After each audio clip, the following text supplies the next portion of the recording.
We are very happy that you are here in the middle of the summer for this interesting talk. One of the invited guests, you might already know, Calum Nicholson is from MCC, but he will introduce himself. But the other person is a visiting colleague, Nicholas Tate. Some of us might know that we have published his book in Hungarian called Conservative School, Konzervatív Iskola. And yes, you can buy the book right at the entrance. The MCC Press has a small stand. And after the discussion, we will have a small quiz as well, where you can win some of these books too. That was my advertisement obligation. We are over it.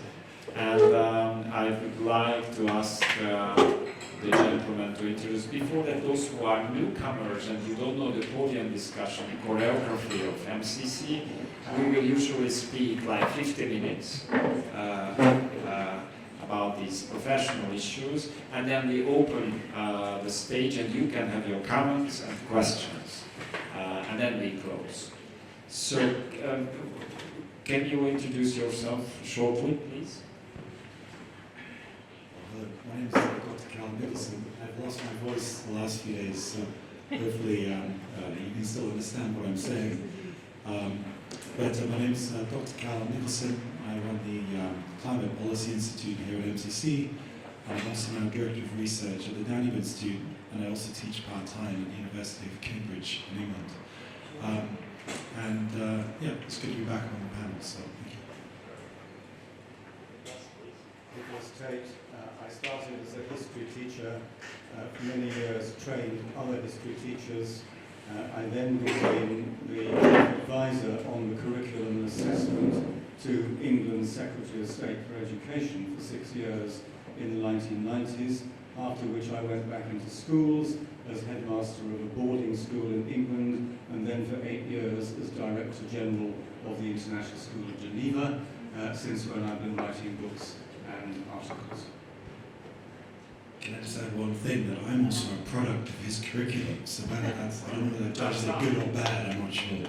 But I was educated in England in the 90s, so thanks. Well, I remember when you commented once that period, which was a mixture of heroic struggle and some mistakes as well, but we can elaborate that later. Just referring to the product of this curriculum. I am the facilitator of this discussion, but in certain points I can tell my opinion too. My name is János Setényi, I'm the director of the Learning Institute and also a former policy consultant in education and a researcher in education, of course history teacher by origin. That's a common denominator. Let's start with an interesting question. Current education systems, whether school education or higher education, it's all the same, can be also described with the tension between global expectations, global pressures, global narratives, and local realities. Do you experience this contradiction or tension in your own professional life? And if yes, then in what way? I think that there are a lot of global pressures on schools, and there are also regional pressures on schools and on nation states coming from, in Europe, the European Union. I think it is easy to resist many of these pressures because the one thing that nation states and the governments of nation states want to hold on to is responsibility for education.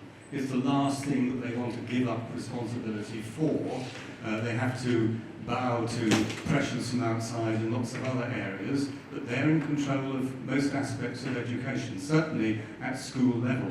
And that's as it should be, in my opinion, because one of the key purposes, as I see it, of a school education is to transmit the culture and history of a particular nation to the next generation. However, there are global pressures. I've been recently reading some of the productions from UNESCO One doesn't have to obey UNESCO if you're a nation state, but most nation states belong to UNESCO and it produces guidance. And I've been quite horrified by a document that I read recently and was published in 2021, only came across a few weeks ago, called Reimagining, I always worry when people reimagine one's future, Reimagining Our Futures Together, a global social contract for education.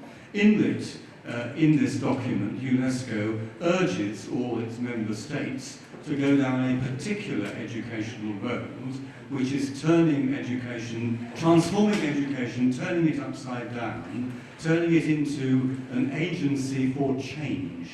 They want to see schools around the world making changes. In particular, this document, which is quite shameful in my opinion, urges that schools take the lead in combating nativism and nationalism and populism wherever it is to be found. They would like the curriculum to be made relevant, not to be based on transmission, and they want a great emphasis on multiculturalism in all the different countries of the world. It is a very authoritarian document, but fortunately one doesn't have to follow it. Within the EU, there are pressures from the Council of Europe. Again, states don't have to follow them, but a big push to Europeanize the history curriculum. I think it's very important that a European country should learn a lot about European history, but it's also very important, as we have done in Britain, to focus that history curriculum on the core history chronologically of the nation. So global pressures, but the ability to resist them at national level if one wants to do so. So I'd first say, as a Brit, 100 years ago maybe the question would have been, is the problem not, in this case, in our case, Britain being affected by global trends, but British trends affecting the globe? It might have been the other way around. But I think there are two types of changes that are happening, or two types of pressures. I wouldn't really phrase either as global as such. The first is a political pressure, and everyone talks about that quite a lot. The second, I think, is more important, which is a managerial, technical pressure. And I think there's a relationship between them. The political pressure, we hear a lot about this. Many speakers come to MCC and talk about some of the progressive orthodoxies that appear in universities. Often we hear about this idea of decolonizing university curriculums. Frankly, when I hear that phrase, all I hear is us being colonized by America's moral panics. It's a colonial act to try and decolonize someone. It's just like when the Brits went off to most countries really, around the world, and brought our values. We said they're not civilizing enough, we'll bring our values to it. And in a sense, that's what's happening now. We're being told we're not moral enough according to certain elites in typically the United States. So there is that political thing, and I won't go on about that because I think we all hear about that, the woke stuff a lot. And I find it quite a boring topic in some ways because I hear it so much. But I think what's more interesting and is linked to it and is more subtle and deeper is something less political, more technical, managerial, which is less the pressure of globalization, but more the pressure of a way of seeing the human condition as quite reductive. So when we look at education, it's been taken over by a sort of neoliberal, technocratic impulse to think that the only things worth valuing are things we can measure, that the only value is price in a sense, that the customer is always right as a logic applied to university. But I remember when I was a student, I wasn't a customer of university, partly because our tuition fees were so low, but you could get a Cambridge education 20 years ago for £1,000 a year. Now it's £9,000 a year. So it's much cheaper. So we weren't really the customers, and you went to sit at the feet of the professor and to be told off by the porters that the people around the college. It was their territory. And you went there to learn. You were not the customer. You were not always right. If you were always right, why be educated? And so it's an interesting shift to this idea that the students are customers, the universities are businesses, and now often you see quantitative auditing of the quality of education, which I think misses some of the essential qualities of what makes a good professor. As an example, these days it's very much publish or perish in academia. And I'm talking mostly about university level here.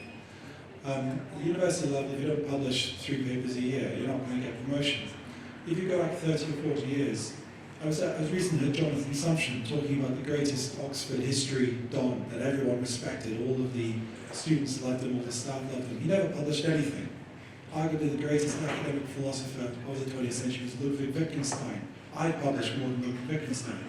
And, but since he died, all his notes have been published. He had one book review, one book, and one article in his whole life, and he's the greatest philosopher of the 20th century. But this pressure to publish and publish and publish, because quantity matters, has replaced an appreciation of the qualities someone can bring to something. So I think there's been this managerial shift as the sort of neoliberal economic model has taken over universities. But what we're seeing now is this political project and this managerial technocratic project, in my view, have sort of dovetailed. Because actually a lot of the progressive narrative is being run through human resources departments. They're very connected. So I don't think it's so much globalized pressure. It's rather a slightly different way of seeing the world. And it's manifested, and I should say, I have a huge amount of respect for STEM, science, technology, engineering, and math. Mostly because I'm terrible at adding up. So I have huge respect for people who can. But I think it's worrying when people think those are the only game in town, that the only worthwhile degrees are technical degrees. A general education is still important. But there's also a danger sometimes of saying, well, all that matters is learning Shakespeare. But other things matter too. But it's about, as with all things, they need to be in moderation and balance. So that's all I'd say. Yes, we are reading about this, we are feeling some of this publishing purge, this industrialism in academia, but on the level of school education, certain things are incomprehensible from a Central European viewers. Let's take the example of Scotland, for instance, not going into details, but it's the Scottish Enlightenment was before the French Enlightenment.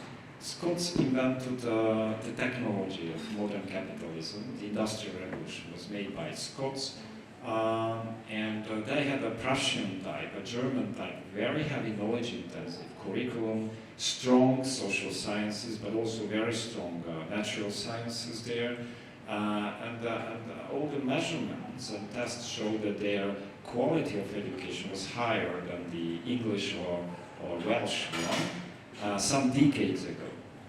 Now, the national curriculum is not an obligatory document. The quality is falling in the schools, and this political indoctrination idea is coming into the classroom. What is the Hungarian question? This is how can a country change culture so fast in like 3 decades? How can this happen? Because we haven't experienced that change yet in Central Europe. We have these traditional systems. How is it possible to collapse in such a short time? Obviously, it shows the responsibility of local elites as well, the mediators, the decision makers, but still it is something very, very, very mysterious for us. Not mysterious for you, obviously. You have seen this process and there is nothing mysterious in that. But you must understand the point of the external observer is that some decades and everything is different. Austria or even Finland is the same. They are going down in this route, but how is it possible?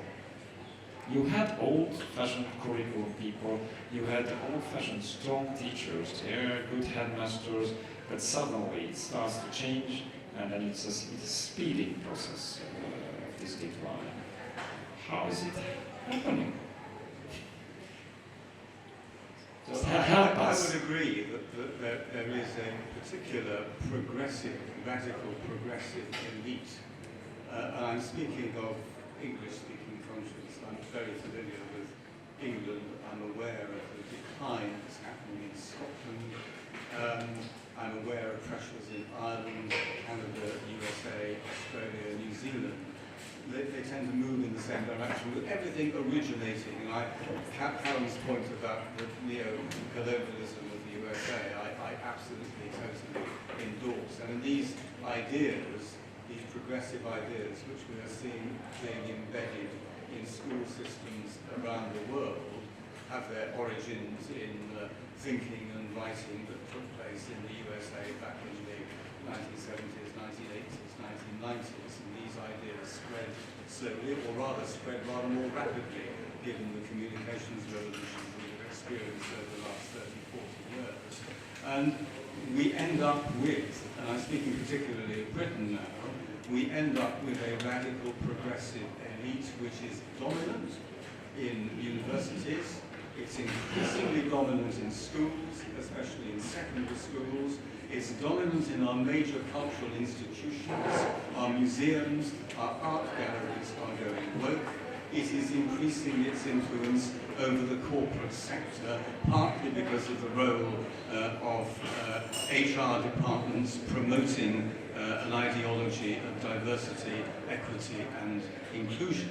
It is pushing in the direction of making school education focus essentially on contemporary issues, and it's above all focusing on permeating schools with a very pernicious notion that the whole of the world, the whole of society, is permeated with patterns of power which we don't really understand, but which turn us all into the oppressors on the one hand and the oppressed on the other.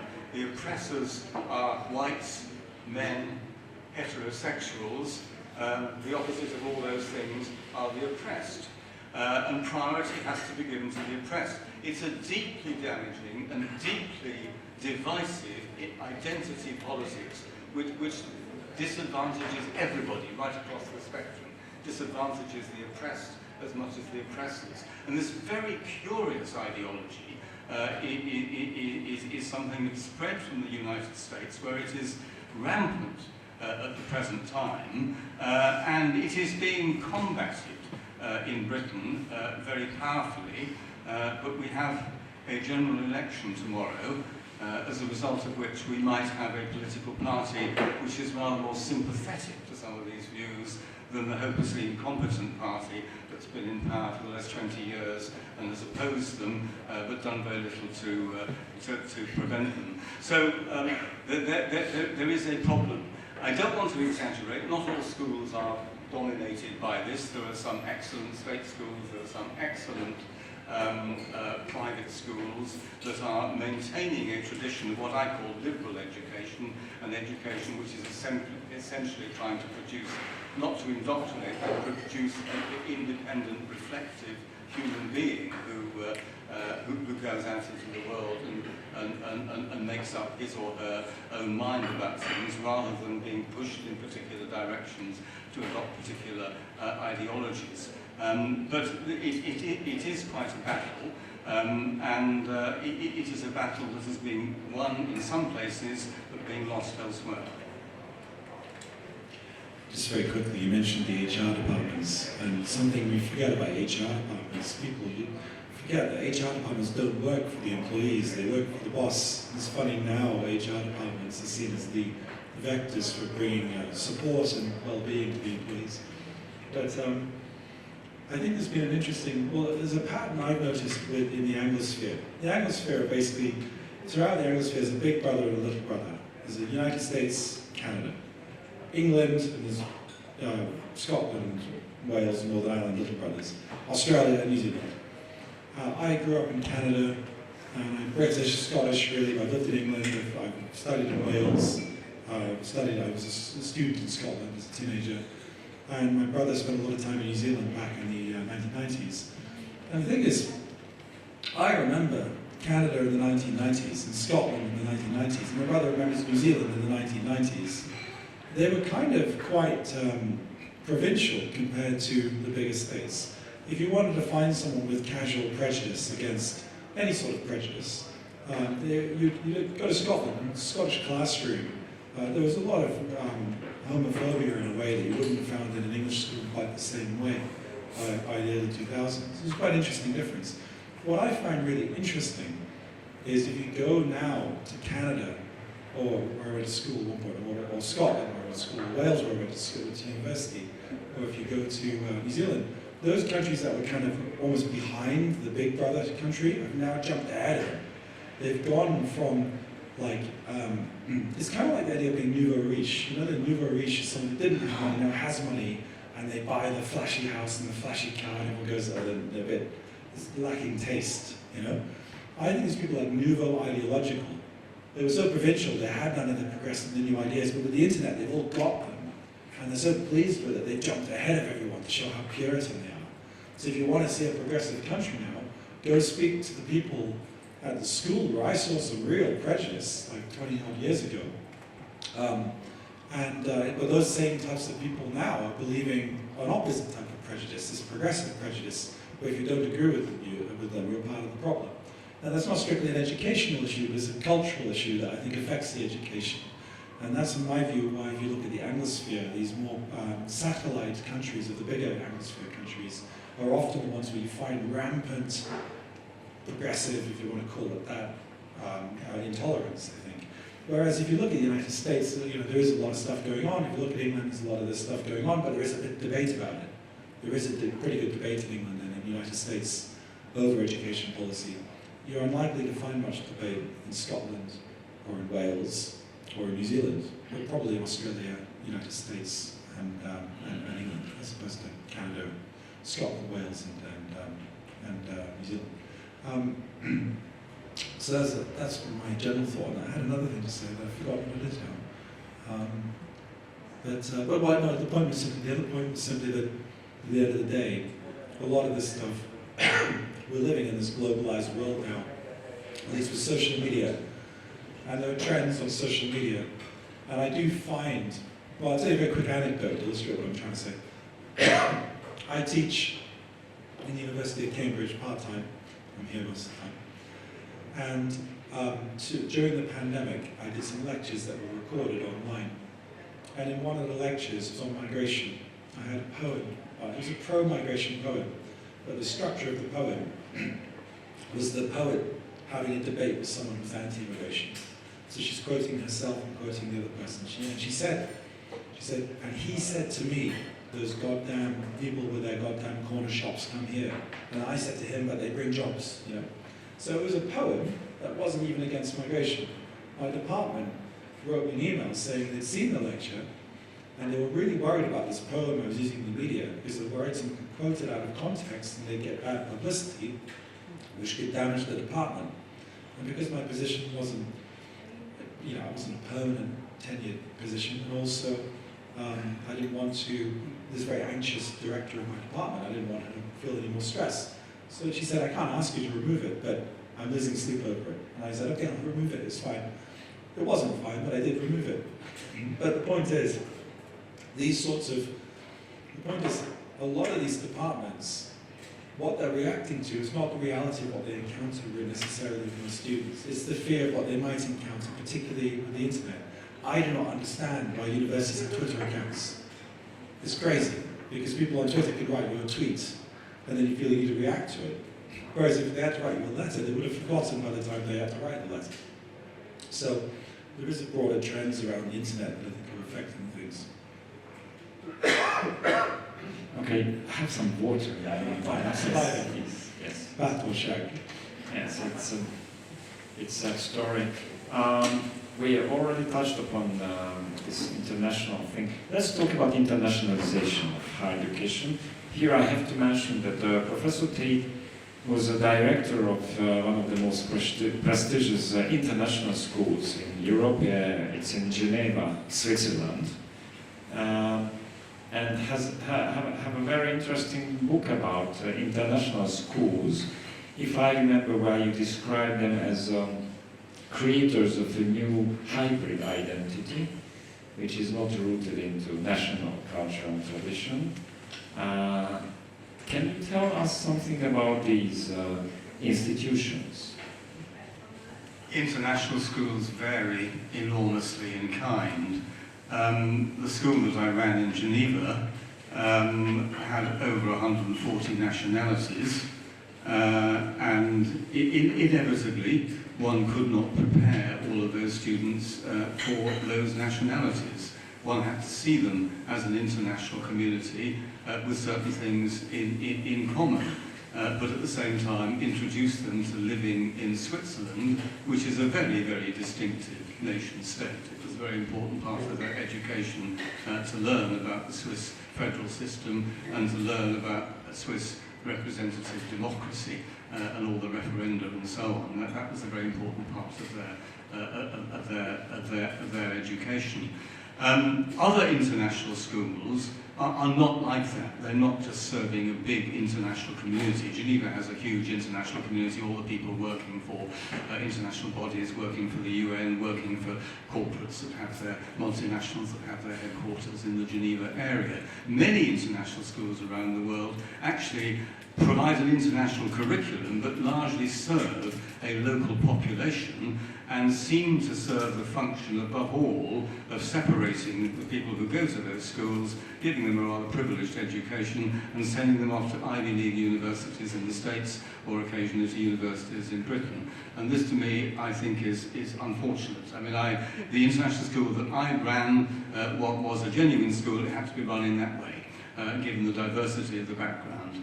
We didn't attempt to poach anybody from the local community. At one point I remember one of our former students said, "Why on earth don't we offer scholarships to Swiss students?" And I was absolutely outraged at this notion that we should feel ourselves to be superior to Swiss education. You know, perish the thought that we should try and poach Swiss students away from the excellent Swiss schools.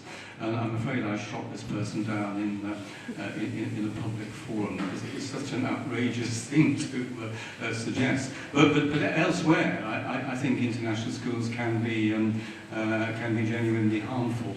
And at one point, I was invited to advise a school in India about the kind of curriculum they ought to have, and I was urging them to make sure that they did not send their bright students to Ivy League universities. Go to an Indian university first, I urge them, then maybe go off and do some postgraduate degree at Harvard if you want to do so, but be part of your country. And I worry about those international schools that I've not actually worked in, that do seem to undermine the nations in which they're working rather than support them. And generally, the things I've written about international education have been urging all international schools, including the kind of school that I ran in Geneva, to introduce young people to the notion of the nation state. Because these are people who in many cases are going on to be running international organizations, and many of them don't have really any understanding of the nation state. And at one point, I remember one of my colleagues in Geneva, because I'd written something about the nation state and how important it was. We tried to introduce our students to the notion of the nation state. "What is it about you, Nick?" he said. "My name's Nick. Whatever is it about you that you're going on all the time about the nation state?" And he hadn't got it. He hadn't really grasped how incredibly important to most people around the world the nation state is. Because global citizenship, which is what international schools generally focus on, was described by a former international baccalaureate colleague of mine, a chap who was director of the Toronto French School, former Canadian MP. He described global citizenship as content-free, hot air, emotionally satisfying, but intellectually fraudulent. And that has been my view. That does not mean that I don't think that students should be introduced to the rest of the world. I certainly do not advocate nation states having narrowly national curricula. It is absolutely crucial that people, as well as developing a sense of national identity and understanding their national culture and their national history, it's crucial that they see themselves as part of a common humanity, and it's crucial that they have a global consciousness, and it's crucial that they're aware that there are lots of problems that can only be solved by international cooperation between states. So that's really important. But alongside, in a school which is composed largely of people from the same nation, of a curriculum whose prime focus is induction into the world most of them are going to be living in, and where one wants them to be responsible citizens, informed, and with a sense of duty towards their community, rather than getting a sense that their education is simply for themselves as individuals. Calum, let's suppose for a moment that you are a policy advisor of the MCC leadership on the issue of internationalization here in this institution. Thank you for the promotion. Yes. What would be your advice? What are the good things we should go ahead, strive for, and what are the natural limitations of internationalization for an institution like this? Well, I mean, there's one thing I think actually, I don't know about internationalization, but there's a difference I've discovered between I think, this educational system here and the British education system, at least the one I was brought up in, and frankly the one that you made sure I was brought up in. But since you stopped doing it, the education system in Britain seems to have gone downhill a little bit. What the Brits used to be really good at doing was teaching how to make arguments. And one thing I've noticed with some of my students here, and I've heard this more of a Germanic system, they're very good at giving facts, but sometimes I say to them with their papers and say, well, what's your argument? The difference between giving facts and giving an argument is this. A fact is this and this and this. An argument is this, therefore this. And there's a difference. And I find that my students here are often better at giving me a rigorous presentation of the facts than my English students would be. But sometimes the argumentation isn't as strong. Whereas in England, often I get a nice argument saying, well, what's your evidence? So so there's a balance between these two things. And I do think that in terms of MCC's role and what it can add, I mean, I've thought about this. I've been working, what's it now, I've been here 3 years now, yesterday, 3 years in Hungary. My Hungarian is still not very good, but I'm working on it. But what I started to think, my first year here, MC asked me to talk on a range of different topics, and I always say yes to everything. I'm very happy to talk on those things. And but after a while, I thought, well, what are we giving? What am I doing to added value? So, for instance, I give a 10-lecture course on international development. I think it's fascinating. Otherwise, I wouldn't teach it. But is it relevant to all the students? Probably not. So I try and teach the course in a way that has elements that they could use, even if they're not interested in the topic, like a way of looking at problems. But I also started thinking, what else can I offer the students after a year being here that they're not getting perhaps through their universities? What's the added value of being a foreigner who's in the system here, working for MCC? What added value can I have? Because of course, as a foreigner in MCC, there are disadvantages as well. My Hungarian isn't as good, so there's certain things I can't help with. And I started to think, well, I discovered there was this problem with structure sometimes and argumentation. So I do a course now on academic writing and structure. And it's not just about academic writing, it's about cover letter writing. You know, like for instance, you don't begin a cover letter saying, dear, if you're applying to János, you don't say, dear János, my name is Calum, and so on. You go, dear János, I'm applying to apply for this, and you sign it, Calum at the bottom, right? But it's a natural tendency of many people to begin a letter with their name, but it's the least interesting thing about you, because you need to earn the interest in your name by the end. And so often, a tip I've always given on cover letters to students is, once you finish writing your letter, consider inverting the structure. Because by the end, your last paragraph, you know what you're trying to say. It's often the best paragraph, so stick it at the top. And take your name you started off with, and by the way, they write their name at the top, and it's not just here, it's everywhere. People write their name, because when you've got a blank page, which is terrifying, you think, well, what do I know? Well, I know my name. And you write that down, and you get a cup of tea, and you come back to try and finish the letter. But my point is that there's an issue with structure.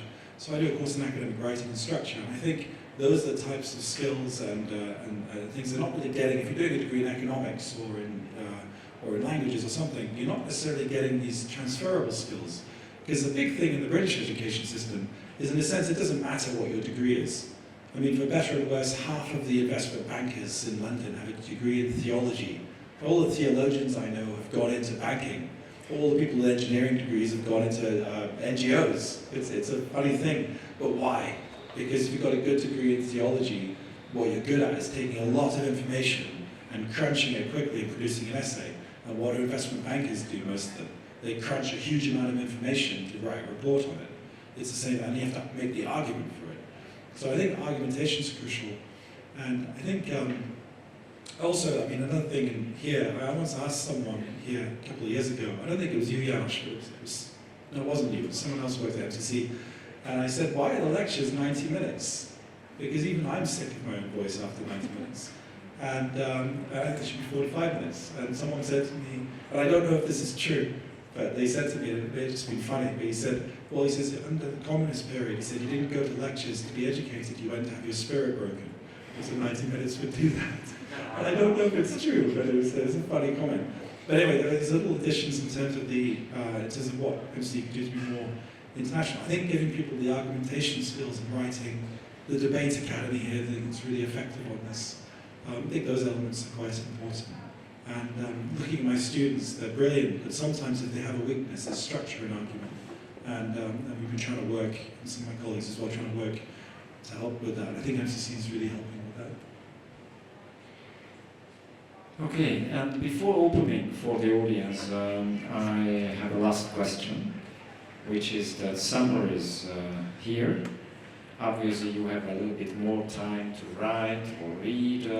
Is there anything you are working on at the moment, something interesting, which is not linked to your daily routine?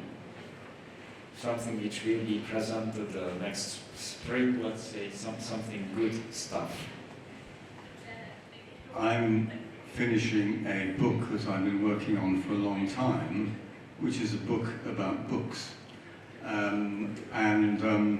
I realized some years ago that there are some books that everybody, or every literate person in past societies read, and read again for centuries, in some cases for over 1,000 years. These were part of the Western canon.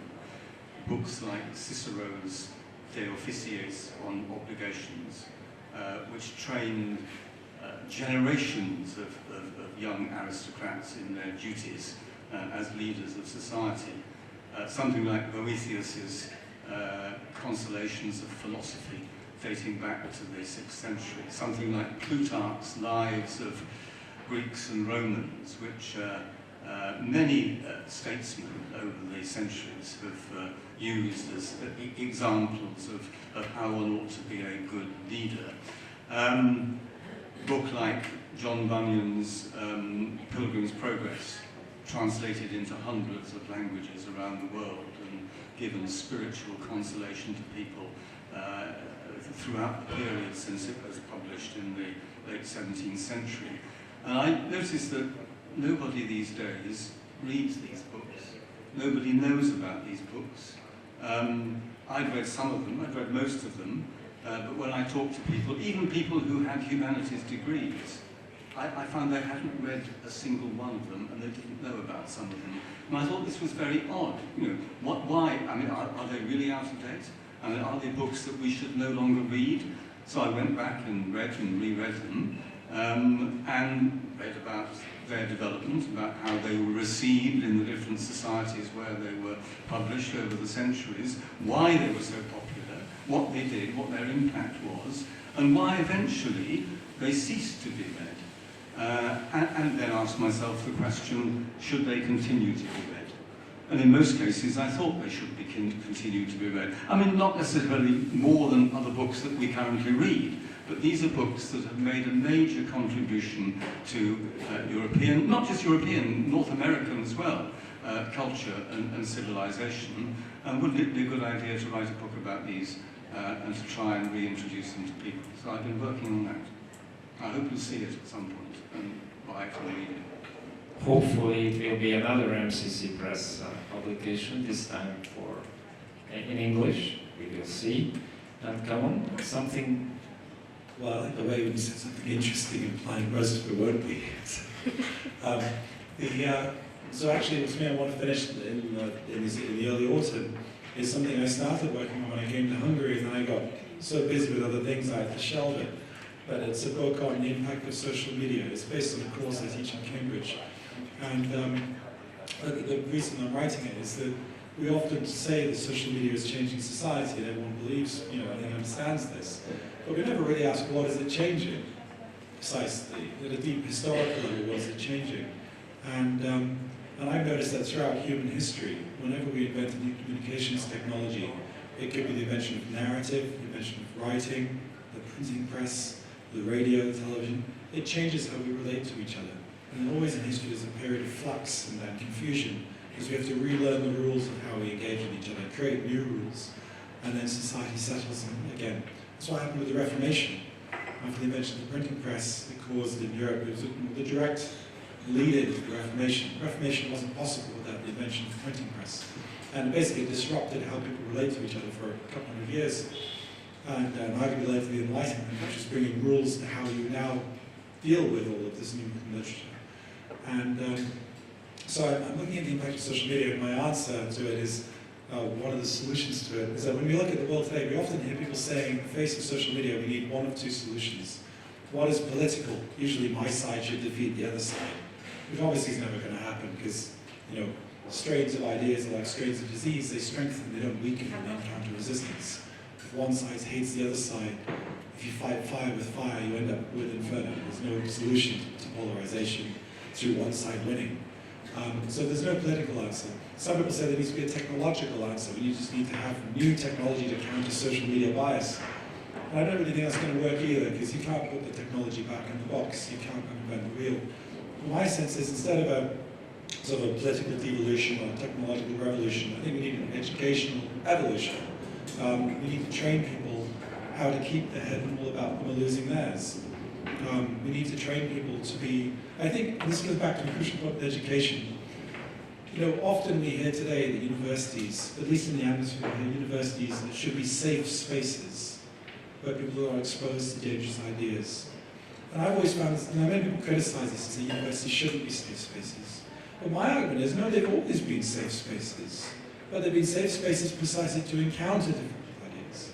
Because actually, if you want to entertain a crazy idea, just like if you want to entertain a crazy haircut, you probably can't do it in school, at least under your curriculum. And you can't do it in work, because they'll tell you to cut your hair, and you can't have a crazy idea at work. But a university is supposed to have a ridiculous haircut, and I have many, and to believe and entertain all the crazy ideas. Why? Because in university, you've got someone leading you through it, guiding you through these ideas, you're exposed to the pros and cons, you're writing essays saying these are the advantages and the disadvantages of Marxism, whatever it may be, or capitalism. And my point is, if you look at the history of biological contagion, people not being exposed to contagions didn't help them. Most people who died in the Americas from European colonialism were people who died of disease because they were not exposed to Eurasian diseases. In the 1990s, in Canada, they banned exposure, they banned peanuts in schools when I was a kid there. Why? Because a lot of kids went into shock from peanuts, anaphylactic shock. And they thought if they banned peanuts, there'd be no more peanut allergies. Actually, the allergies went up because no one was getting the immunity to peanuts. But my view is that ideological contagion works the same as biological contagion. And what is university? You go to university and every day you get a bit of inoculation. The professor injects you with a little bit of a bad idea, one of the bad or sad ideas that humans have held throughout history, which is most of them. You're exposed to a little bit of it and you get inoculation against it. So when you go off into the world as an adult, and you're too busy to weigh all the pros and cons, you're just exposed to someone speaking on something new. Your brain goes, oh, I've seen the genetics of that idea before. I've encountered that in a different form at university, but I'm not going to listen to them. That's what we're supposed to be doing at university, is training people to be inoculated against bad ideas, in my view. And it's just, I'll finish on that to say that the word epidemiology, the study of disease, if you actually look at the Greek of that, it translates as the study of what is upon the people. It doesn't mention biology or disease. What is upon the people, and ideas are upon the people as much as biological contagions. Ideological contagions are. That's the job of university, I think, to train people in a sense to think for themselves. Anyway, so that's what the book's about, this sort of an epidemiological view of bad ideas in the context of their viral transmission through social media. Because social media is not creating new problems, it's just creating, it's a quicker vector for them. I would say that social media is the ideological contagion, what the airplane is the biological contagion. The diseases have always been there, but the airplane makes them quicker to travel. Bad ideas have always been there, but now you can, in theory, all of us can communicate to everyone in the world instantly, for free, whatever we're thinking, in principle, in theory.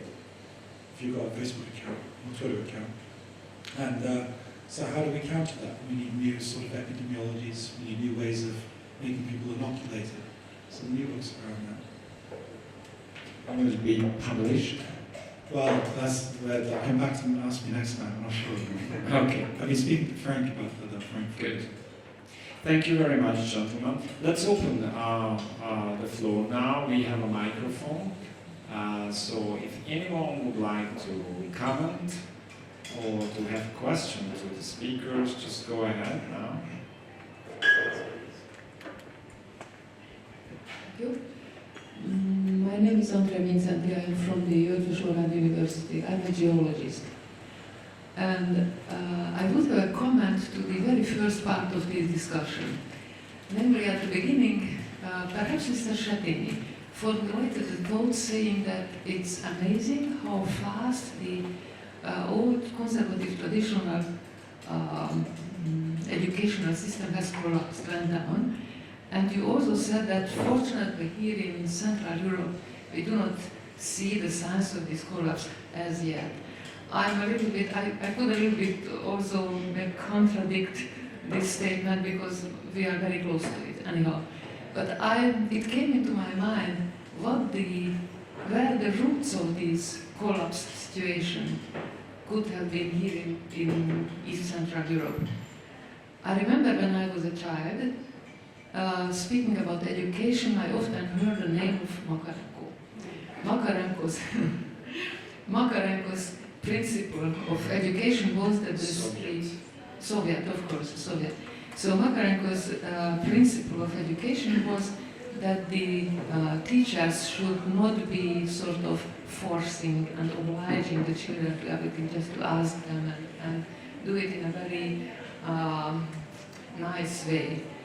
And I think that this is where the roots of the educational collapse is there.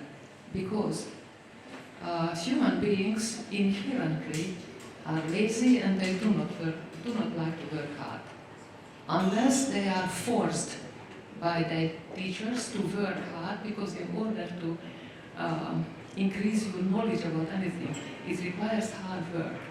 And all those 50 years of communism was enough to, to create a new generation who doesn't like to work hard and is lazy and is not ashamed for that. And it's impossible to make them to work hard and really to accept the culture we want to transmit with hard work. What is your opinion about that? A short comment on that. We have some Chinese PhD students here as well. They still have a certain kind of communism, and they are the hardest worker on planet Earth. So maybe the link is not necessarily so strong. And the other thing is that Hungarian students compared to Western European students, or let's say some British students, work extremely hard still. So yes, education is bleeding from thousand wounds because it's a huge public service, and every education system is a mess in this respect. But still, traditional knowledge-based curriculum is on place here. There is homework, there is compulsory readings. These are classics, not popular, but they still do it somehow. So the basic structures are on place. But the crisis, we are a global village, the crisis is coming, it's here, and it's coming from the families. It's a cultural thing. You refer to this very clearly. It's a cultural thing, not educational. And I very much agree with Professor Tate that the schools have a very limited role in shaping the society. It is a social thing, it's a family-based thing, it's a cultural thing which emerges in the schools. That's a symptom and not the cause. But if you have any comment about it. I think what's really important is having very clear and very demanding and very precise expectations of what you want children to do in different subjects at different stages. I think we massively underestimate what children are capable of. I've had one or two experiences, both in Switzerland and in England, going to schools that have started teaching philosophy, which is not, the English are not a philosophical nation at all, but have started teaching philosophy, including in primary schools. And I've been stunned by the quality of thinking that children introduced in a careful way to philosophical issues. There's one occasion when, as the government's chief advisor on the curriculum, I said something important about what I thought was important about moral education. And this text was given to this primary class, and I was asked the most searching, I came away sweating that I've not thought through things that have been reported in national newspapers. You know, I was exhausted at the end of the session. I came away full of praise for these children. And in this book that I've been working on, I've actually been amazed how over the centuries, children of 7, 8, 9 are reading things that university students would struggle with today. I think our expectations are sometimes too low. So you've got to have precise expectations. I remember an occasion, I'm heavily involved in the International Baccalaureate. There was an American school in Atlanta, and they had a display of the work that 10 and 11-year-olds were doing for the primary year's project of the International Baccalaureate. All they'd done was copy things out of books and plastered things on a chart, and it was pathetic. A 5-year-old could have done it. You know, there was clearly no sense whatsoever of the expectation of what a child of that age could do. So I think it's very important to have a curriculum which has very precise expectations, and they can be met in different ways. You don't have to just make children learn things off by heart. It's not a question of doing facts. You can do it through group work. You can do it in all sorts of adventurous and imaginative ways, as long as you are very clear what the outcome is, and as long as you identify the problems that individual children have in trying to meet that outcome, and suggest ways all the time in which they can move from something to something more demanding. It's hard work, but that's what really good teachers do. I mean, I have to say, I don't think it's necessarily a Hungarian problem. I mean, if I think of my own experience, there are topics that I worked hard at and I looked forward to, and there's some of which I was lazy and didn't really pay attention. And if I look back on what's the pattern, if I'm going to blame anyone other than myself, I blame the teachers. Because all the subjects, or I'd rather I praise the teachers as well, all the subjects that I love and I'm good at. I remember I had teachers who taught the passion of the subject. I had a teacher in history called Mr. Fish, who's a Canadian guy, just amazing. And he didn't like me as a student, but I loved his classes. He was just an amazing teacher. He showed every day, and the history was just lived. And I wanted to go read up on it. And then I remember I always thought I was bad at math. About 5 or 6 years ago, I'd do a standardized test somewhere. I had to go and learn like high school math again. I discovered math's really interesting. I didn't know this because I had the most boring teacher at a crucial point. He made it hell. And I really think, and I remember actually in my class at my school, there were 3 physics classes in my school. It was Mr. Young, Mr. Dyer, and Mr. Mayer. And I was in Mr. Mayer's class. And Mr. Mayer was the most boring man in the world.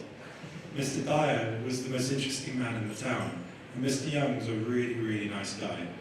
And so Mr. Dyer's class all loved physics, all went on the next day to do physics. Mr. Young's class didn't do quite as well, but everyone loved doing it. And Mr. Mayer's class, everyone did badly and left and went to do art or something, which is also good. It's a lot of it's down to the personality of the teachers. And I think the real incentive here, if you look at Britain, if you go back 30 years, if you were a good graduate from university, often people went off to teach.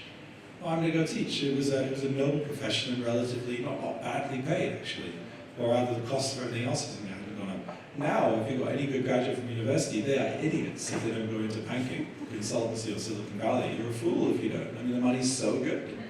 And if you go to education, what are you thinking? And it's so, the problem is that I think we're not getting the best people going into teaching sometimes. And in the sense that people who benefited from the best teachers are not themselves staying on the teaching. So I think a lot of structural issues around that.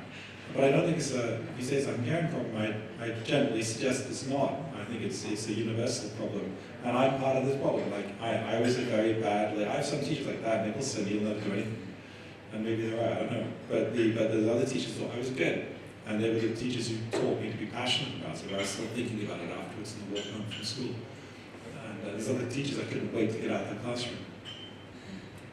Could I back that up? And that's a really, really important point. I mean, when I went to university, I read history at Oxford, about a third of my year in my college went into education, and sort of 30 years later, my two daughters went to Oxford as well. And I said, who's going into education? You must be joking, Daddy. I mean, nobody's going into education. Nobody, but nobody would dream of going into education. It's really, really sad, because I would agree with Calum entirely that what is important is to have an enthusiastic, especially secondary school, primary school as well, a teacher who loves his or her subject and conveys that sense of what's important to young people and carries on learning themselves throughout their adult life. I mean, even when I was head of this school this boarding school in England for 3 years, England's oldest boarding school, founded in the 14th century, very, very academic school,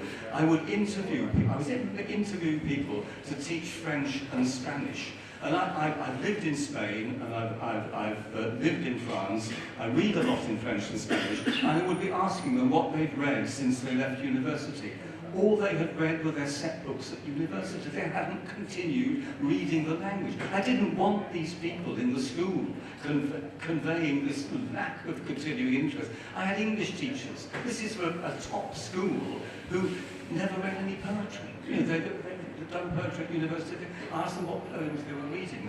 They open mouthed, they couldn't tell me. So it's the quality of those teachers and trying to attract people. The problem is that when they come into teacher training, there's an awful lot of stuff about methodology, and then when they have to do compulsory in-service training, it's really, really boring stuff about things. Nothing's never anything about developing their subject knowledge. At one point, a few years ago, our current king in England, Prince Charles, who was very keen on traditional education, he organised a series of summer schools for teachers, which were not about methodology. They were about renewing their interest in their subject. He got, for the history and English ones, he would get people, you know, from Cambridge and Oxford to come and talk about, you know, latest thinking about some of Shakespeare's plays, latest ideas about the history of colonialism, and they were immensely popular. These were the things that they wanted to go to, but they weren't on offer for the vast majority of the population. Can I just bring that back to a point discussed earlier? Earlier I was saying there's two problems in education. There's an ideological one, the woke stuff, right? We hear about that. But there's also the technocratic managerial one. And now most teachers, my mum was a teacher, and then when she had kids she stopped teaching for a while, and then she started doing supply teaching. And she'd step in, and she stepped in for 6 months once, and she said it was so stressful. She said 80% of the job. She said back in the 70s, when she started, she could take the kids out into the fields, and my mum's interested in natural history. It's primary kids, so she'd teach them out, teach them about the plants and everything. And she's amazing. She's such a passionate person. She gets there, and I mean, she never managed to teach me any of this stuff, but she teaches other kids very successfully about plants and animals and so on. And but she said when she tried to do it again in the early 2000s, she said it was deeply depressing because it was all the paperwork. It was all the forms she had to fill out for Ofsted, for the school, the body that oversees schools. And it becomes so bureaucratic and managerial, and it must be this is why people don't want to go into it, because it's not well paid, but also it's all managerial stuff. And that would kill anyone's spirit. I mean, I wouldn't want to teach in a high school now. It would be awful with the amount of paperwork. We had another question. Please go ahead. Yes, I'm sorry, it's for Professor Tate. My name is not interesting, and I'm sorry it's a bit off topic. I would like you to repeat that quotation about global citizenship, which ends in intellectually fraudulent. I couldn't quite catch the whole thing. Happy to do so. Thank you very much. Global citizenship is I'm sorry. content-free. Something It's about content-free hot air. Sorry, content-free hot air. Emotionally satisfying, but intellectually fraudulent. Thank you very much. And this is head of Toronto, not me, the head of Toronto High School, who was very keen on introducing his students at the school, Toronto French School, to global issues, but believed that the important thing was national citizenship, because that was something real. and people had real responsibilities, and imposed obligations in a specific way that vague global citizenship did not. So to feel that you're being a good person by being a global citizen, that's not enough. You can be a global citizen, but often national politics is really boring, being a local citizen of a national system, but you have to work at it, because if you don't, things will be decided that you don't like. We have time for a final question or comment, please, if you have. Yes. Thank you for your talk. And what you said about this globalized classroom, but being mostly an Anglophone, Anglosphere issue, do you think that as we go on, or at least what has been my experience, as we go on in a more and more actually globalized classroom with students from actually all over the planet and from different cultures, can this be a counter to this standardized Anglo-American way of thinking and actually bring some resistance to that rather than impose it? At least has been my experience with foreign students that are sometimes the one more resisting this imposition of a certain way of thinking. So I wonder if that has been the same for you. In terms of schools, in Britain we have many classrooms now which are very multi-ethnic and multicultural, and in those schools particularly it is very important that a common culture, which doesn't exclude anybody, is passed on, and that involves the common culture of the nation, rather than having lots of lessons that are okay for Muslims, some for Hindus, some for the white minority, and so on, but a common curriculum so that they are all being educated as citizens of that state. That isn't always happening, but there are some of our free schools, we have free schools which are not obliged to follow our national curriculum but can develop their own curriculum. And there is one in London which called the Michaela School, and there are one or two others like it, which are very multi-ethnic, with white children a minority, because whites are a minority in London. A majority of Muslim children, very, very demanding school, a school that is unapologetic about inducting them into the nation. They sing God Save the King every morning, and they do British history, and they also learn about other parts of the world. But essentially the idea is to mould a group of people who've had similar experiences and come out of the school feeling that they're all part of the same community, which is a national community with certain characteristics within which all sorts of variants are possible. And it seems to be very popular. It's incredibly popular with Muslim parents. They're queuing up to send their children to this, and it's very, very demanding in terms of expectations. Very, very demanding indeed. In fact, it's so demanding, I wonder how, possibly sometimes it's a bit too harsh, but the results are fantastic. They go off to top universities, children from very disadvantaged backgrounds. So, there are things that can be done, but at the core is keeping the university together and not going down the US woke road of getting everybody to think about their own identity. People are not Muslims or girls or boys or gay or straight. They're all members of this particular school community being taught in exactly the same way. Thank you very much. I think our official time is over, but you can contact personally right after this talk the speakers. And Dori, can you bring the small present to Professor Tate? Okay. And for the participants of the audience, we have some drinks and some pogača there on the table. Please consume and contact the speakers if you have further comments on private issues. And please bring the wine for Professor Tate. Just it's a habit for the speakers. Okay.